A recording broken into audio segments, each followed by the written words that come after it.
Vamos a abrir nuestra Biblia en el libro de los Hechos, capítulo 19. Hechos capítulo 19.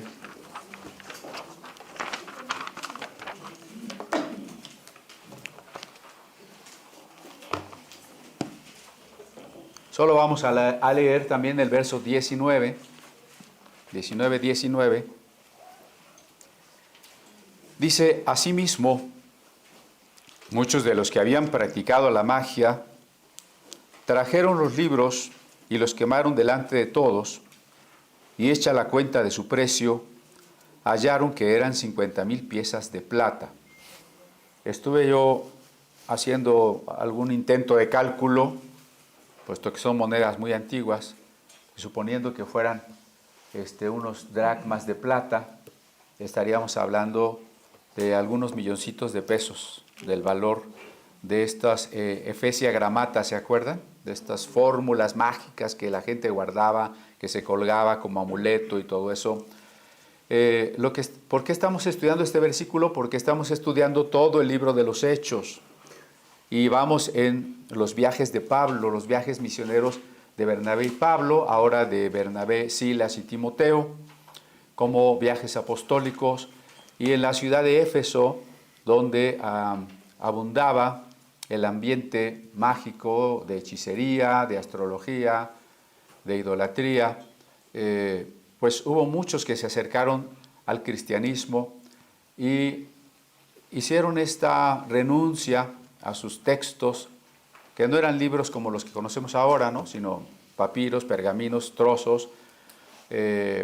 Hicieron esta renuncia a sus creencias supersticiosas para decantarse, definirse claramente por seguir a Jesucristo.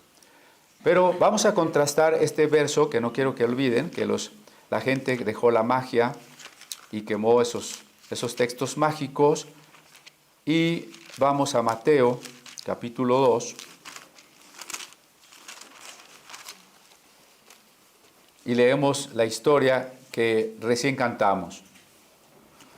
Cuando Jesús nació en Belén de Judea, en días del rey Herodes,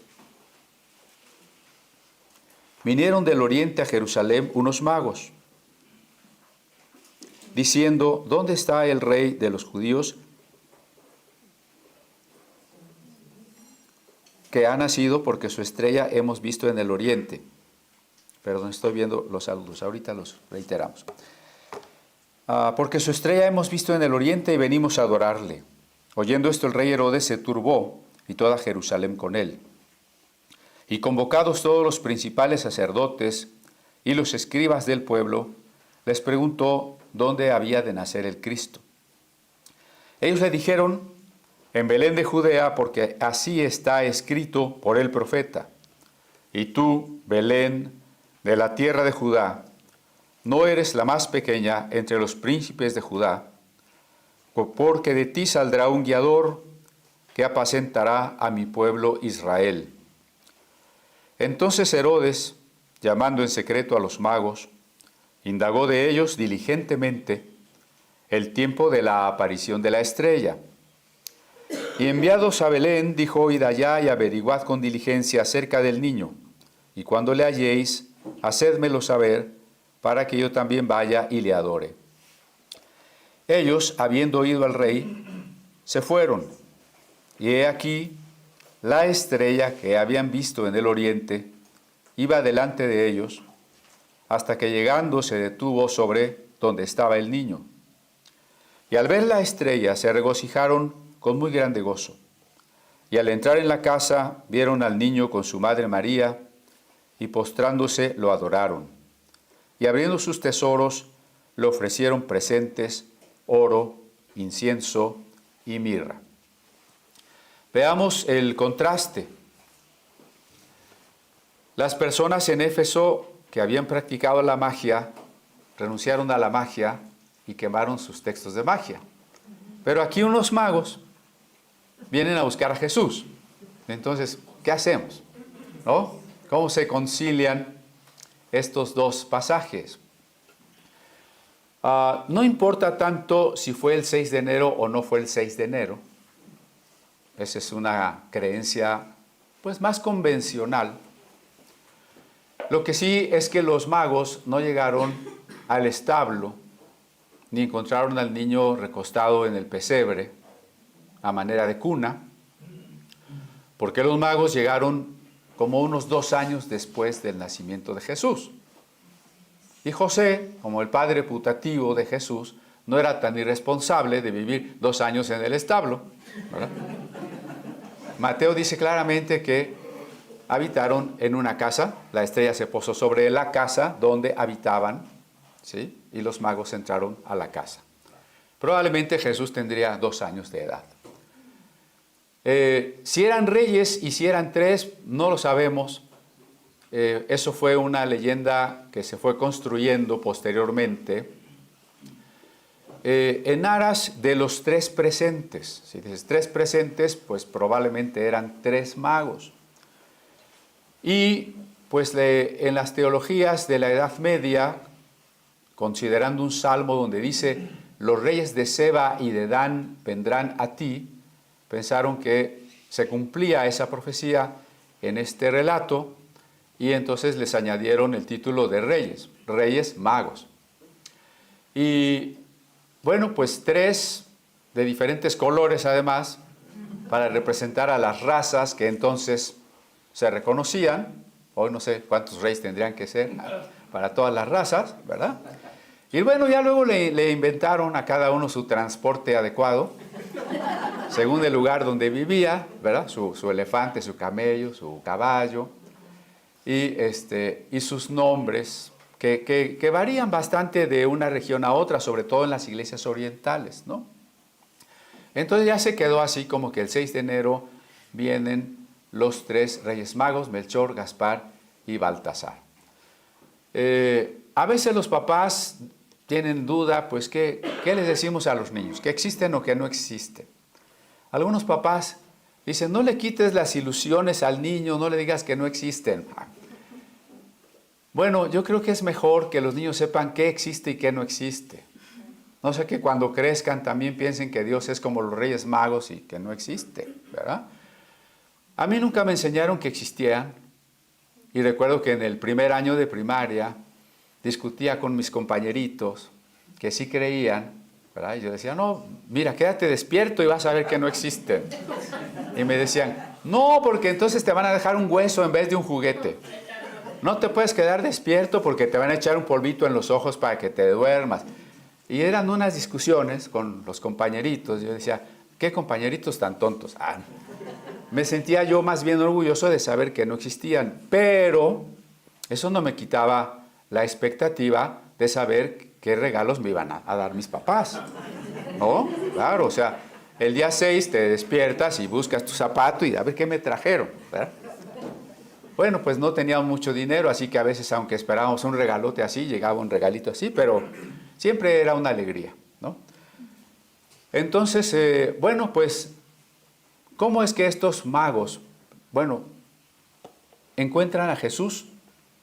Si son magos, porque no son magos en el sentido de los ilusionistas, ¿no? De los que hacen trucos y que no son más que, ¿qué diríamos? Prestidigitaciones y cosas así. No, la idea de magia es la idea de que hay fuerzas sobrenaturales y hay espíritus y que nosotros podemos manejarlos y ordenarles a partir de fórmulas, objetos, en salmos, claves secretas, y esa es la magia. Cuando buscamos resolver nuestros problemas a partir de un cierto uso de poderes. De poderes a veces nuestros. El mago es una persona que ambiciona grandeza, que ambiciona tener poder, que ambiciona ser importante, ¿no? Hay una actitud en la persona que busca la magia.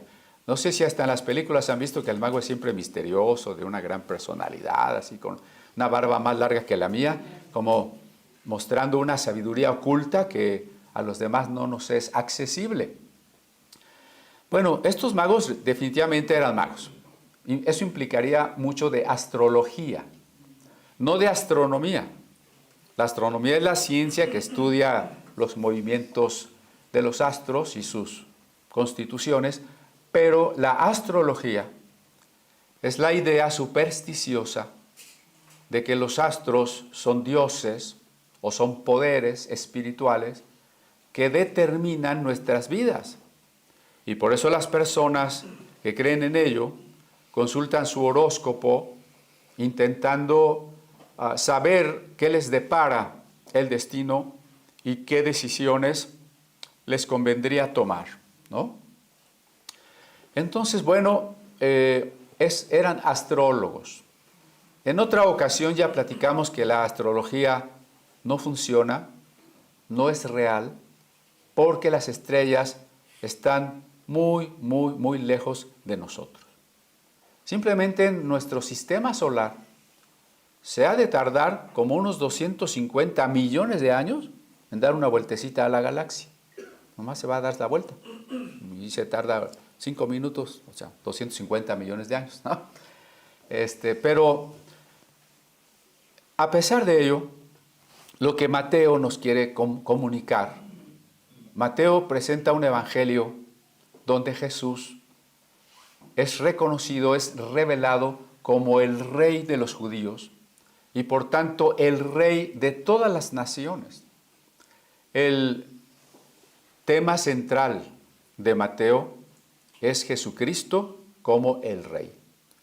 De ahí que en esta historia sea clave reconocer eso, porque quienes vienen buscando a Jesús son personas que pertenecen a las regiones que otrora habían dominado al pueblo elegido. Es muy probable que estos magos provengan de Persia, que fue antiguamente el imperio asirio, con su capital o una de sus ciudades más importantes, que hoy debe ser Mosul, la ciudad de Nínive, ¿no? Y bueno, ellos destruyeron a 10 de las tribus de Israel y después les sucedieron los babilonios, que están ahí muy cerquita, que hoy son Irán e Irak, y fueron países que dominaron a Israel, que dominaron a los judíos. Entonces, en esta historia, para exaltar a Jesucristo como rey, se está planteando que las personas sabias de aquellos reinos paganos, dominadores, sin embargo, ahora reconocen que es en Israel donde ha de nacer el rey que establece el reino eterno de Dios, ¿no? Pero no solamente por su geografía, por su raza, por representar otros imperios y otras religiones, sino precisamente por el paso de la magia al cristianismo. El título que le puse a la plática de hoy es algo así como los magos que se hicieron cristianos, ¿no? Los magos que se hicieron cristianos. Y tal vez usted diga, bueno, pero ahí no dice que esos magos eran cristianos. Es más, cuando Jesús era un bebé todavía no había cristianismo. Sí, pero no estoy pensando solo en esos magos, sino en los de Éfeso. Son magos que se hicieron cristianos, ¿no? Pero además estos magos, estos 3 reyes magos, sí se hicieron cristianos en el sentido esencial de la palabra. Y ahora vamos a ver por qué, ¿no? Por lo pronto, como observadores de los cielos, ellos descubrieron algún astro diferente. Un astro diferente. ¿Qué es o qué era exactamente? No lo sabemos. Se han intentado explicaciones. Kepler, el astrónomo que descubrió las órbitas elípticas de los planetas, decía que fue una conjunción planetaria. Otros han propuesto que sea un cometa, ¿no? Puesto que dice que se mueve. La verdad es que no sabemos. Yo me inclinaría incluso a pensar que esta historia tiene mucho de simbólico y que lo que ellos pueden haber observado sea hasta más bien un ángel, porque ¿cómo puede una estrella pararse encima de una casa? No se puede eso. Si ustedes están en la azotea de una casa, dicen, esta estrella está aquí arriba. Pero si se van a la otra casa de la otra cuadra, pues la estrella está ahí arriba y en todos lados está la... Entonces, ¿sobre cuál casa y cómo guió a los magos? ¿Cómo se detuvo? ¿Cómo caminó? ¿Cómo llegó? Pero lo más importante es que esta estrella para nosotros ya representará al Espíritu Santo. ¿Qué nos guía hacia Jesucristo? ¿Cuál es la luz que nos ayuda a comprender que hay un Salvador? Y en esa búsqueda que para nosotros a veces es muy larga, ¿qué nos lleva hacia Jesucristo? El Espíritu Santo, ¿no? A veces el camino es largo, ¿no?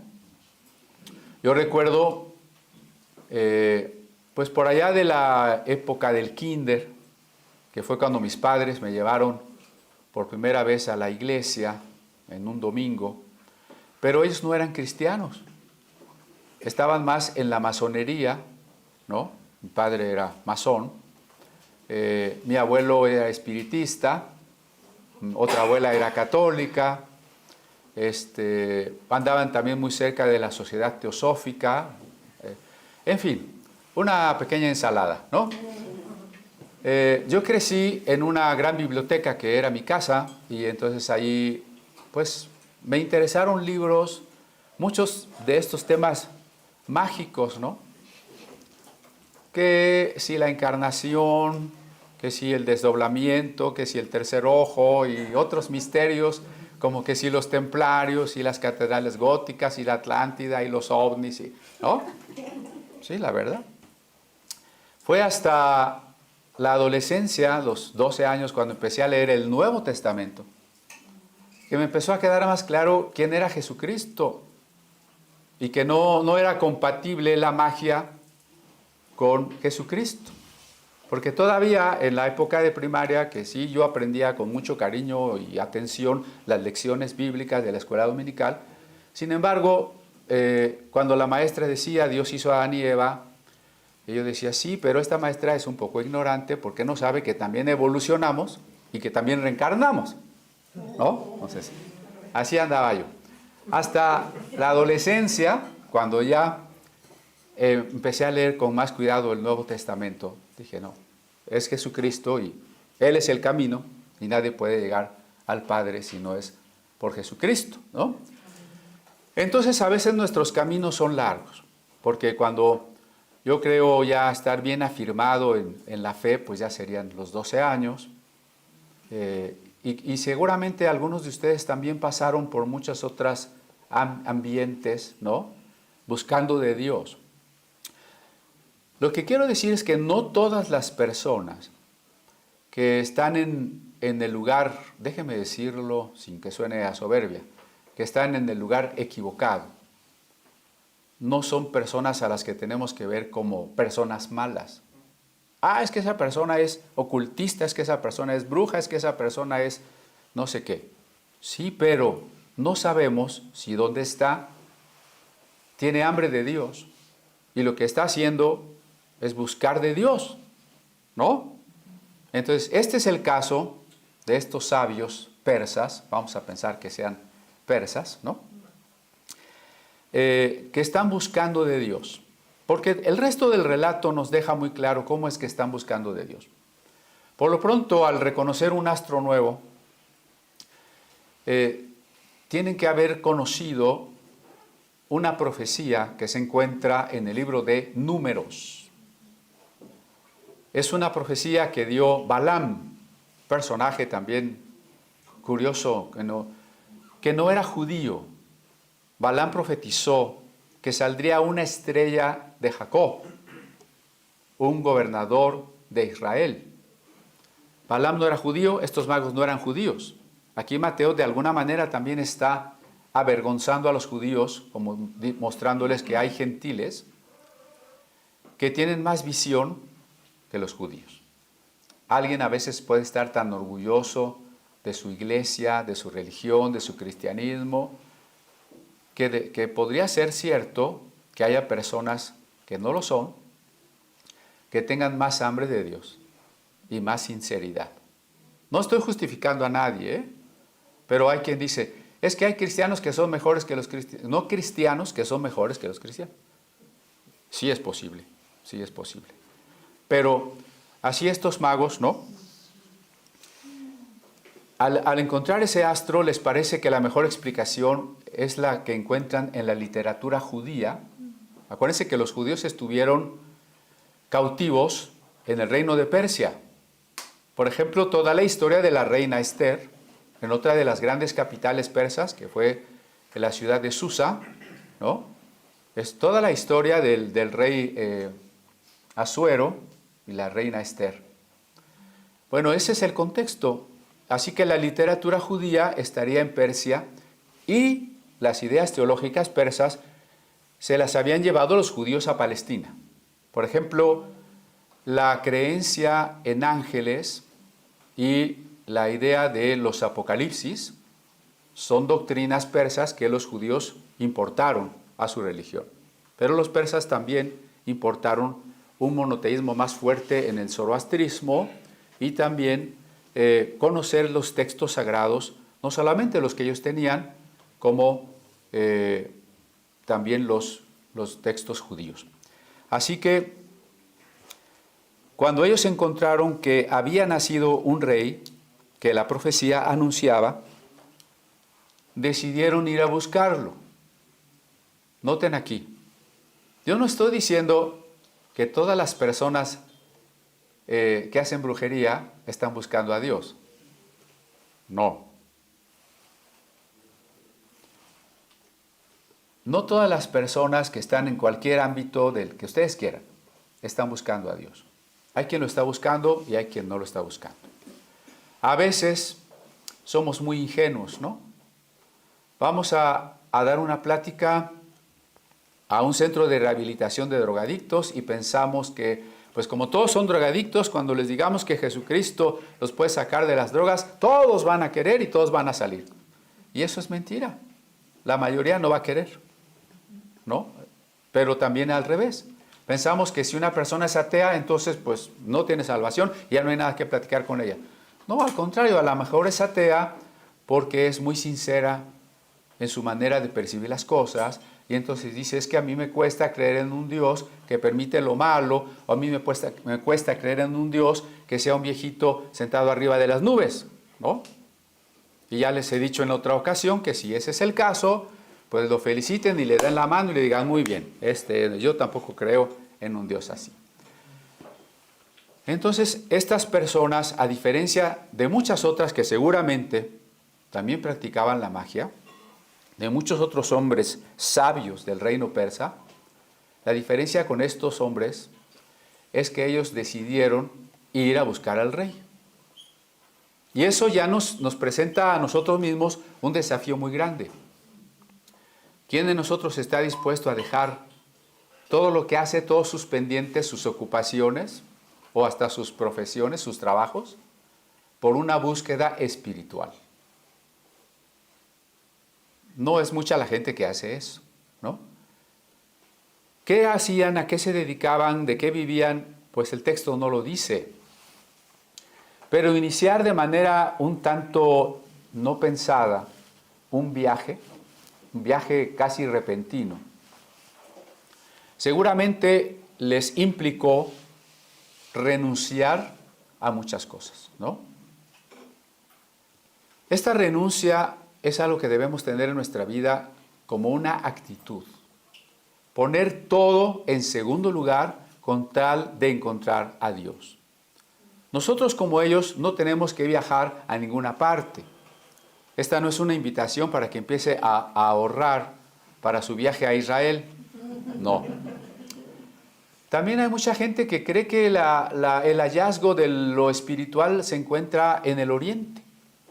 Tengo un amigo muy estimado, pero muy despistado también, con una hija con muchísimos problemas. Me dice, no, pues que mi hija quiere ir a la India para ver si así se encuentra ella misma. Pues en la India va a estar igual de perdida que en México, ¿no? Que en la Tlaxpana.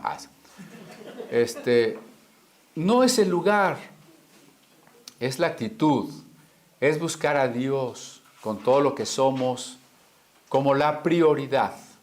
Todo lo demás debe quedar en un segundo lugar. Si hay algo a lo que tengo que restarle tiempo esfuerzo, preocupación, voy a hacerlo. Porque yo debo de tener una prioridad en la vida, ¿no? Y es que, miren, entre la magia y el cristianismo no se trata de dos religiones. Yo quisiera que esto quede muy claro. Porque hay también cristianos que creen que sus decretos y demás pases mágicos son magia blanca. Sí son magia, pero de Dios. No. Mire, la diferencia entre la magia y el cristianismo es que la magia no es más que superstición. El cristianismo es la vida de Cristo en nosotros. El cristianismo es la nueva creación. El cristianismo es el encuentro de Jesucristo que viene a vivir dentro de nosotros. Es más que una religión, diría el teólogo Paul Tillich. El cristianismo es una nueva realidad, una nueva creación. No es una religión más, no es una religión contra otra, no es una tradición contra otra tradición.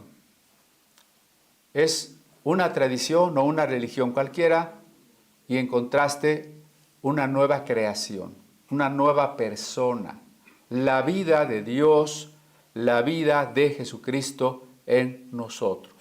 Esa es la gran diferencia, ¿no? Y por eso es que no debemos conformarnos con pláticas que solo sean así como recomendaciones éticas, algunos consejos doctrinales. No, tenemos que estar siempre conscientes que se trata de una entrega total de la vida, de nuestra vida, a Jesucristo. ¿No? Es una diferencia, espero que sea una característica, que los que escuchamos esto, tanto aquí como a la distancia, pensemos, el cristianismo, el estar en la iglesia, no es pensar que por ir a la iglesia ya cumplí, por orar mi oración de la noche ya es suficiente, por leer mi capítulo diario, no. No se trata de decir, es que soy buena persona, o de decir, es que yo creo que estoy en la religión que es la correcta. Todo eso no tiene importancia. Solo hay una cosa que tiene importancia: la decisión de darle nuestra vida entera, completa a Jesucristo. Eso. Todo lo demás, no vale. ¿Sí? Déjenme que les repita un ejemplo. Cuando les pregunto especialmente a las mujeres, a las hermanas, si su marido es una buena persona y más o menos las trata bien, les da dinero, pero no las quiere, no hay problema, ¿verdad? ¿Quieren que las quiera? Bueno, aunque sea poquito, ¿no? ¿No? Con medio corazón. Medio corazón para ustedes, medio para la otra. ¿Verdad que no? Se trata de una entrega total. Bueno, pues Dios no es menos.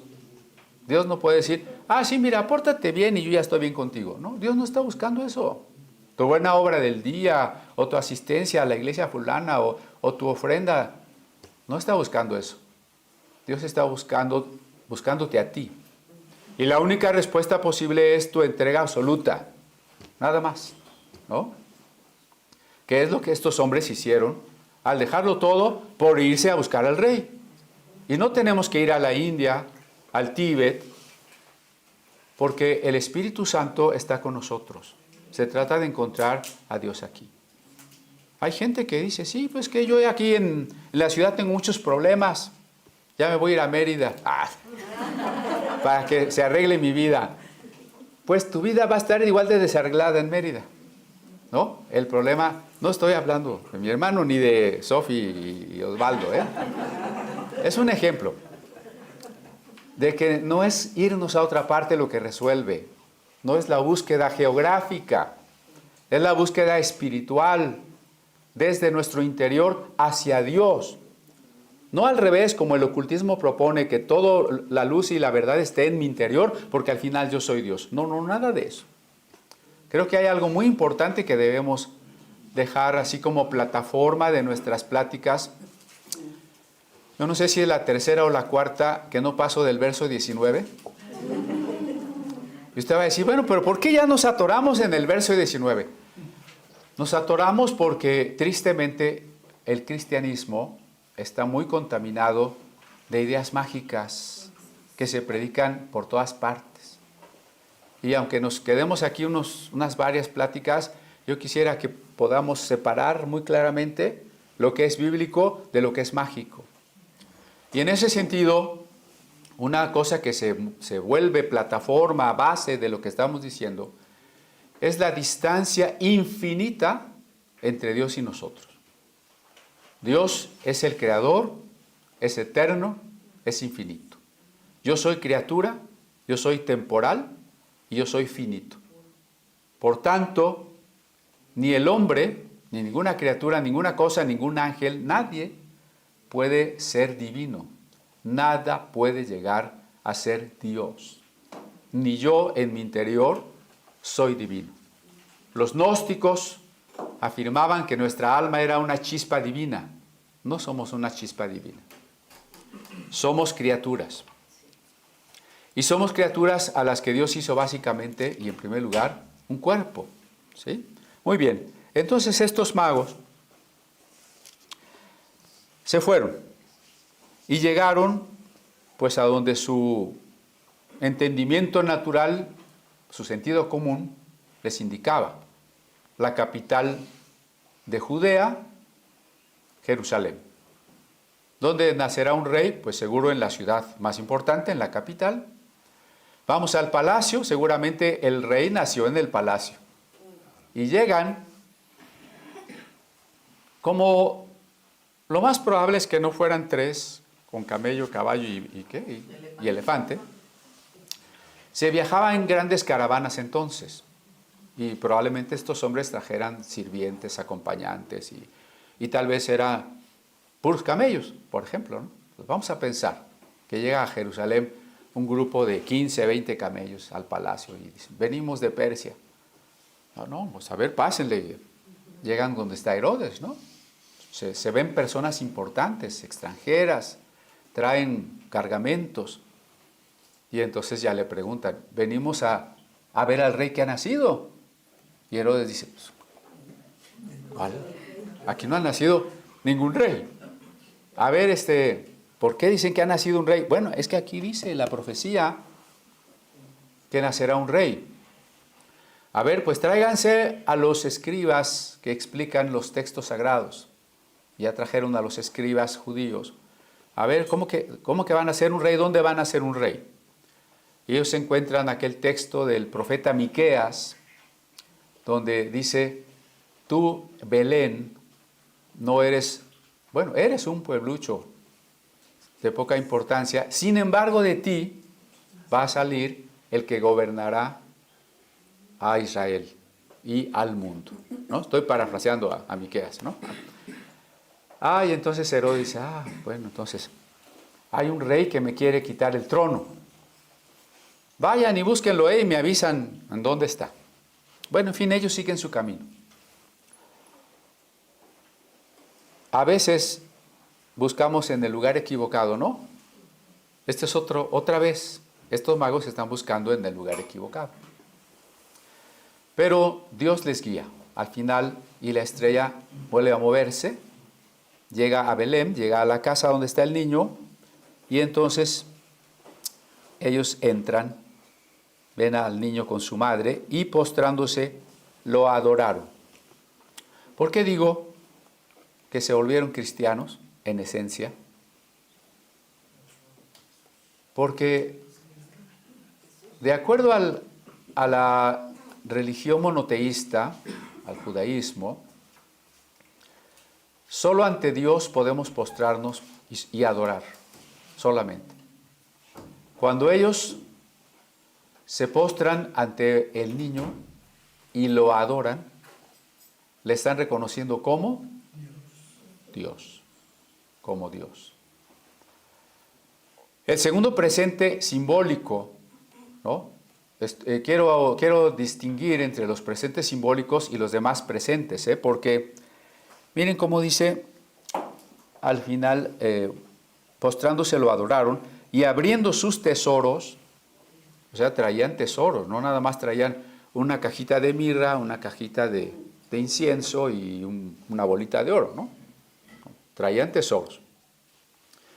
Entonces, ¿qué más deben haberle traído? Pues quizá algunas especias, dátiles de por allá, cobijas, juguetes, no sé, muchas cosas, pero 3 presentes eran simbólicos, ¿no? El primero, dice aquí, oro. En este niño al que están adorando, reconocen un rey. El oro representa la realeza. Reconocen que ese niño es un rey. Noten, insisto, en que aunque ellos no son judíos y eran unos magos que antes creían en otras cosas, al buscar a Dios, el Espíritu Santo les dio tal revelación que los mismos judíos vecinos de la Sagrada Familia, como le dicen, no sabían quién estaba allí, ¿no? O sea, ¿acaso los vecinos dijeron, aquí al lado vive el rey? Nadie, ¿no? Pues aquí al lado viven 2 jovencitos pobretones que tuvieron un niño antes de casarse, ¿no? Pues sí, ¿no? Es lo único que los vecinos sabían. Pero estos magos tuvieron tal revelación que ven en este niño a un rey. Con razón decía Jesús, bienaventurados los que vieron estas cosas, ¿no? Porque muchos quisieron verlas y no pudieron. También le ofrecieron incienso. El incienso es la oración a Dios, representa la oración a Dios. Así que además de postrarse y adorarlo, le ofrecen incienso. Son 3 características que nos muestran que ellos le estaban reconociendo como Dios. Y le ofrecieron mirra, palabra que significa amargura, y que era una especia aromática, pero más utilizada en el embalsamamiento de los muertos. ¿Cómo le traes a un niño pequeñito una especia para muertos? Porque están anunciando que ese niño viene para expresamente morir. Todos vamos a morir, por supuesto, pero él viene para morir por una razón muy especial. Su tarea principal en la vida, curiosamente, es morir, ¿no? Así que, no sé si estén de acuerdo conmigo que estos magos tenían muchísima visión de quién es Jesús. Y por eso me atrevo a decir que pasaron de la magia al cristianismo. Y les comento así en medio minuto parte del testimonio que tal vez alguna vez ya les conté. ¿Cómo acepté yo a Jesucristo como Salvador? Porque cuando decimos que ser cristiano se trata de más que de una religión, la iglesia o la denominación a la que vamos pierde importancia. Lo importante es que Cristo viva dentro de nosotros. ¿Cómo llegué yo a tener esa experiencia? Pues fue precisamente en esa etapa del kinder que les cuento que mis padres nos llevaron a la iglesia. Y la historia que contaba la maestra era esta historia. No sé qué más dijo. No dijo todo lo que yo dije. No crean que le copié. Más bien no me acuerdo qué dijo. Me acuerdo lo que dijo al final. Dijo, así como los magos le dieron presentes al niño Jesús, ¿quién quiere darle su corazón a Jesús? ¿No? Y en esas sillitas, mesitas que teníamos ahí en el salón del kinder, yo alcé la mano y dije, yo. ¿No? Y ahí fue ese momento donde, de esa manera, de esa explicación tan sencilla, yo quise seguir a Jesucristo. Entonces, ¿qué tipo de ideas mágicas hay dentro del cristianismo que hay que ir dejando de lado, que hay que reconocer? La vez pasada les hablé muy brevemente de que a lo largo de la historia cristiana ha habido estas influencias. A partir del siglo II, el gnosticismo influyó muchísimo a la Iglesia, pero llegando ya a pues, la Edad Media, un gnosticismo que se renació con los maniqueos, principios de la Edad Media, después con los cátaros en el siglo XII, y a partir de allí la cábala cristiana y varios personajes famosos que les mencioné.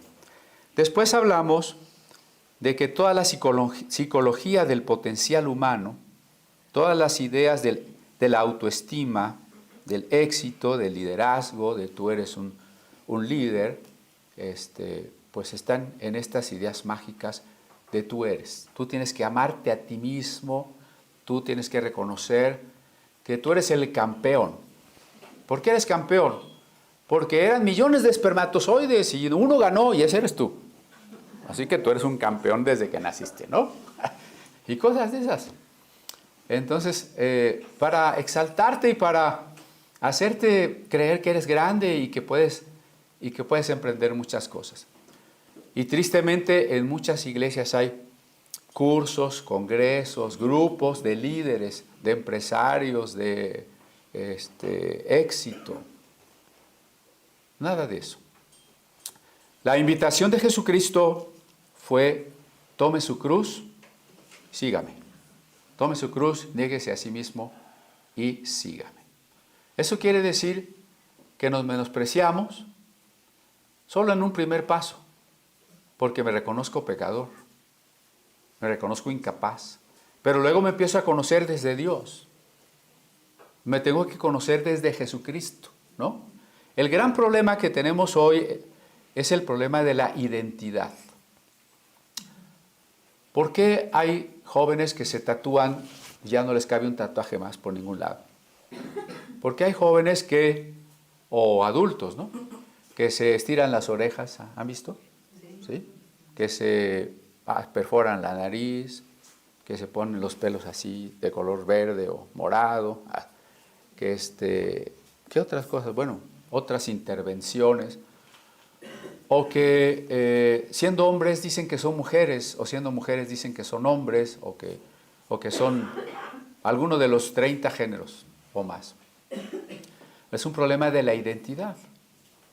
Y para justificar todo eso se dice que la identidad es una construcción cultural y social, que no existe la identidad, que la identidad nosotros la tenemos que construir con libertad, si es necesario dejando de lado esas imposiciones sociales que nos quieren hacer ser de una manera, nosotros podemos ser de otra. Y entonces ahí están los jóvenes totalmente perdidos, queriendo construir una identidad y cada vez más confundidos en cuanto a su identidad. La identidad no se construye del todo ni de cero. La identidad, que es la igualdad, en filosofía es en primer lugar, lo que es principio de identidad, empieza desde el momento en que sabemos cuál es nuestra naturaleza, o sea, ¿qué nos hizo Dios? Seres humanos a su imagen. La identidad tiene un punto de partida y un punto de llegada, ¿sí? El punto de partida es la naturaleza, o sea, la fisis o cosa que hizo Dios a cada ente. Un pájaro es un pájaro y un perro es un perro, ¿no? Por ahí había una mujer muy enojada porque alguien le dijo que no permitiera que su perro se ensuciara allí. Y ella dijo: no es un perro, es un gato, él se siente gato. Y se peleó con la persona porque su perro se siente gato y él no quería entender que su perro se siente gato. No, los perros no se sienten gatos. Los perros son perros y los pájaros son pájaros, ¿verdad? Y el sentirnos algo es tan fuera, puede estar tan fuera de la realidad, que si usted se siente pájaro y se sube a un edificio y se avienta a volar, no me lo va a platicar, ¿verdad? Ahí es, la realidad está en contra de lo que realmente no soy. Yo tengo que partir de la realidad de lo que sí soy. Soy un ser humano a la imagen de Dios. Ese es mi punto de partida. Y mi punto de llegada, mi plena realización es ser como Cristo. Entonces, cuando yo tengo claro el camino, porque tengo el punto de salida y el punto de llegada, no me voy a perder. Todo lo que abone a mi plena realización fortalece mi identidad. Y todo lo que distorsione mi camino, o mi punto de origen, o mi punto de llegada, no es construcción de la identidad, es destrucción de la identidad. ¿Por qué tengo que decir todo esto? Porque todos estos cursos, estas ideas de que tú quién eres, tú eres un gran líder, eres un gran empresario, no. A mí me interesa ser como Cristo. Cristo fue humilde, Cristo fue manso. Me interesa como Cristo hacer la voluntad de Dios. ¿Qué fue lo que más le interesó a Cristo en su vida? Hacer la voluntad de Dios. Eso es lo que más me interesa, ¿verdad? Bueno, una siguiente cosa que se mete a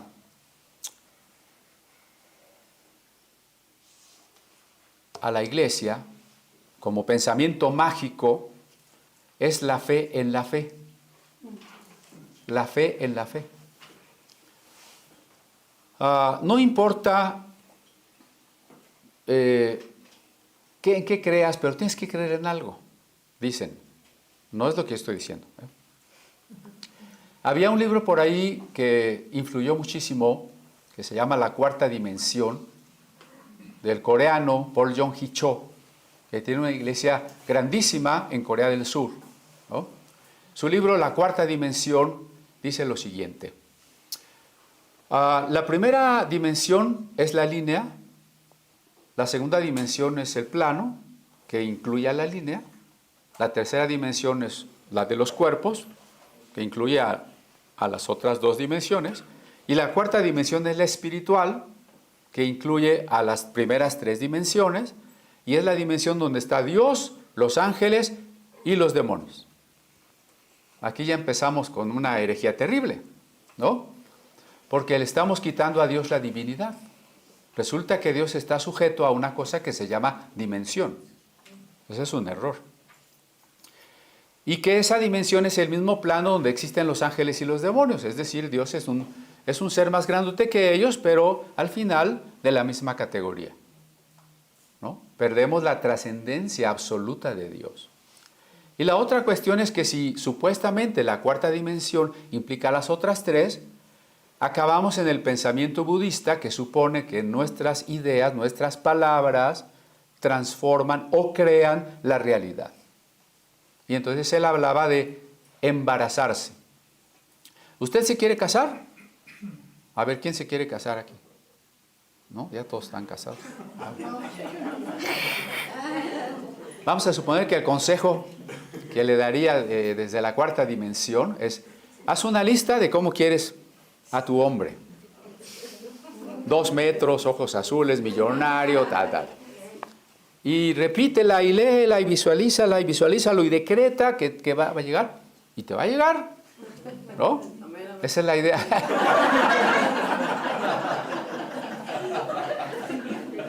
Esa es la idea de la cuarta dimensión. Que nos embaracemos de lo que queremos, que visualicemos lo que queremos. Porque esto está unido precisamente a que lo que piensas, a lo que dices, es lo que recibes. Y ahí está la gente con esas supersticiones, ¿verdad? De yo decreto y yo declaro. Y la verdad, pues, la prueba de que eso no funciona es que en las cosas evidentes, pues jamás hay un resultado, ¿no? Imagínense que eso funcionara, yo diría, yo decreto que ya tengo más pelo. Y al otro domingo me van a ver bien copetón, ¿no? Pues sí, pero no funciona, tristemente no funciona. Y del otro lado, cuando se dice algo malo, oh, cancelo, no digas eso, porque si tú dices cosas negativas, te van a pasar cosas negativas. Y muchos creen que ese es el secreto del universo, ¿eh? Hay libros que así, de esos te tratan.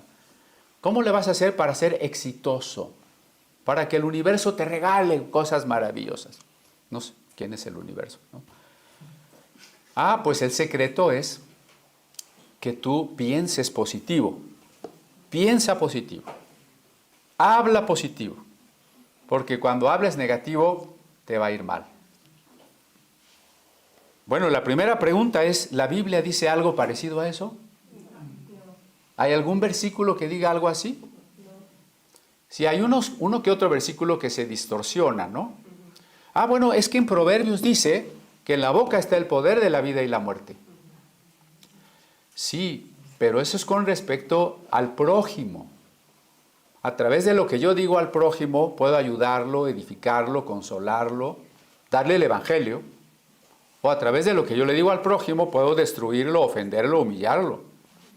¿Sí? Pero porque estamos en el plano de lo racional, de lo consciente. Pero a las cosas yo no les puedo decir, no les puedo dar órdenes a las cosas, ¿no? Yo decreto que voy a tener un carro de lujo, ¿no? Eso no funciona. Porque la realidad no se crea desde la mente. Génesis 1 dice, en el principio creó Dios los cielos y la tierra. ¿Quién es el creador de la realidad? Dios. Yo no creo la realidad. Yo puedo aceptarla, luchar contra ella, estudiarla, conocerla, transformarla, pero yo no creo la realidad. La realidad está allí. Y no es que cada quien tiene su propia realidad. La palabra realidad viene del latín y quiere decir el mundo de las cosas. Y la gente dice, cada quien tiene su realidad, tu realidad, mi realidad. Cada quien tiene su mundo de las cosas. El mundo de las cosas está allí. Y tú eres parte de él. Hay una sola realidad, una sola. Esa realidad la creó Dios. En un aspecto se ha vuelto una realidad caída, sí. Por eso Dios tiene un plan de redención en el que el hombre, que es el ser consciente, libre, está invitado por Dios a participar. Ese es el interés divino, por amor, amor inmerecido para nosotros, ¿no? Pero entonces la realidad no la creamos ni con pensamientos positivos, ni con palabras. Tristemente hoy la gente ya no ora. Me recuerdo de una ceremonia de boda donde me pidieron que si oraba por los contrayentes, esa partecita de la ceremonia donde uno dice, los declaro marido y mujer y eso, y empecé a orar, pero todos los que estaban alrededor empezaron a orar a gritos. Y dije, no, pues, ¿para qué estoy orando? No se oye nada. Pero eso no es lo más extraño. Lo más extraño fue que los que estaban alrededor gritando no oraban, solo estaban decretando. Y entonces yo dije, ¿cuánta gente hay que ya no ora? No dice, Señor, te pido, hágase tu voluntad, te agradezco. Solo dice, y decreto bendición, y decreto que les va a ir muy bien, y decreto que este año va a ser maravilloso, y decreto que Dios te va a dar todo lo que deseas. Como dijimos el año nuevo, ¿no? Que Dios te dé todos tus sueños. Bueno, entonces vamos tomando el lugar de Dios. Porque en vez de decir, Señor, yo no sé lo que más me conviene, tú que miras mi corazón, tal vez sabes que yo lo que necesito es arrepentimiento, quebrantamiento, confesión de pecados, ¿no? Pero cuando me dicen, tú decreta puras cosas buenas, ¿dónde queda la importancia de mi confesión de pecados? Estos saludos de Año Nuevo, ¿no? Que Dios te dé todo lo que deseas. Y así de manera, ¿qué diríamos? Ciega, Dios me va a dar todo lo que yo deseo.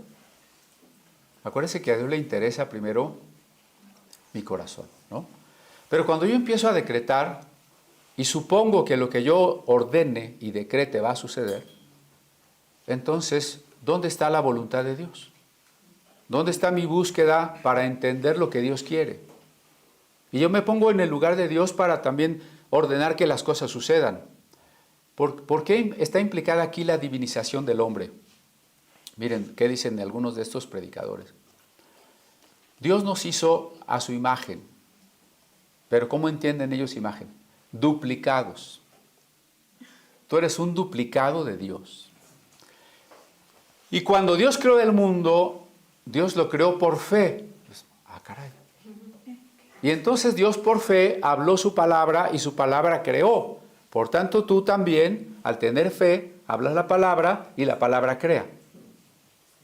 ¿Qué están haciendo ahí? Nos están haciendo como Dios. Pero además a Dios le están quitando lo divino, porque Dios tuvo fe ¿en quién o qué? ¿Dios necesita fe? Pues eso es absurdo, ¿no? Y Dios creó porque tenía una palabra poderosa. Entonces, ¿qué es lo poderoso? ¿Dios o las palabras? No, en esta idea mágica, con las palabras y la fe. Y entonces, pues Dios es incluso un sujeto a la fe y a las palabras, ¿no? Y lo peor, pues es, entonces tú eres Jehová Junior, dice por ahí Cash Luna, ¿no? Tú eres Jehová Junior. Tú atrévete a crear con tus palabras.